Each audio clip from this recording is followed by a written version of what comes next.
Coach, I mean, just starting off with the second period, you guys get those power play goals, and then Ferris 3 goals in the final inning. I mean, just what happened there? It was really disappointing. Really disappointing. You know, we played well in the first. We had a lot of guys going. We were doing a lot of really good things. Fair State made a little bit of adjustment. You know, started to do some things a little differently. The second period was not as good for us as the first. Has something to do with us and something to do with Ferris. And then we do get the power play goals. We get the lead back. And we've got 1:32 left in the period, and we say to the guys, hey, 1:32, that's basically 30 seconds for our top three lines. Everybody go out there, play for 30 seconds, and we'll come in with a 1-goal lead. We took a penalty, the same penalty Ferris State just took. We played the puck with our hand, and you can't do it. It's a penalty. And then we gave up a power play goal to tie it, and then we stopped playing. After that, you know, the goal at the end there can't happen. You know, a face-off with that much time left, it should have been 4-3 at worst going into the third. And it's unfortunate. It's really disappointing,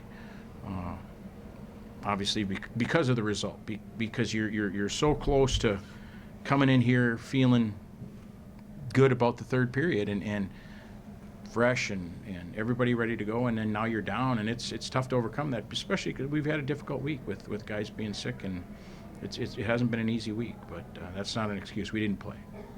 How do you feel like they handled that coming in, maybe not quite as fresh as they wanted to be, having to deal with it? I mean, we started well. We started well. We were playing all four lines. We were trying to keep as many guys into the game as possible. We didn't take a bunch of penalties. I mean, the shots were 10-5 in the first. So after the first, we felt good about what we were doing. We were playing the game the way we wanted to play it. And then maybe Ferris, you know, after it took them a period to get going, being on the road, and they started to do some things. But we still, at 3-2 at home, that period should end 3-2. Again, it's frustrating because, again, I mean, they're kids. They're not trying to do the wrong thing, but we just got away from it there. So we didn't handle the last minute and a half very well. From the, you know, we had a chance to kill off a penalty, which you're going to need. At that point, you're going to need to kill it off, and we didn't do it. And then after they tied it, we really didn't. We really kind of let things go. Coming out with Christian to start the third period, did you feel like you needed a change of position? Yeah. That was a decision that we talked about between periods. You know, Zach wasn't feeling great before the game, and so it was a move that we discussed. You know. Didn't see as much of Alex Barber in that third period as well. Yeah, Alex got dinged up a little bit there in the second period, and they took him off, and Austin Swankler got dinged up in the third, and he went off. So I haven't seen Dan Fisher yet to see where we're at, but yeah, we had some guys get dinged up tonight. Do you think a game like this could sort of be a wake-up call, because you maybe could get used to struggle on the road, and then you just come back this later and everything will be okay at home? Yeah, I mean, we felt good about wanting to be at home. It had been a while. I don't think the result had anything to do with us not playing last weekend. It had everything to do with us. You know, we didn't have a full lineup for practice really all week, and guys were dragging, and their individual energy was down. But then we battled through it. We asked guys to fight through it, and they did. And we were. I mean, again, if you go into the third period up 3-2, you're feeling a lot better about where you're at, and Fair State has to come get you. So I hope it's a wake-up call,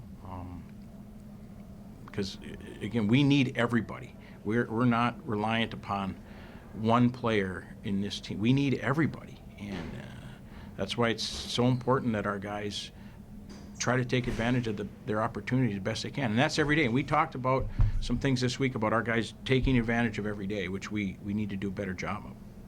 I know you guys were held scoreless in that third period, but did you feel that the players responded in an appropriate manner, given how the second? Yeah, we had some opportunities. We did. We pushed a little bit. We'd like to see us get a few more pucks to the net when we had opportunities, but we were playing on our toes and trying to create offense.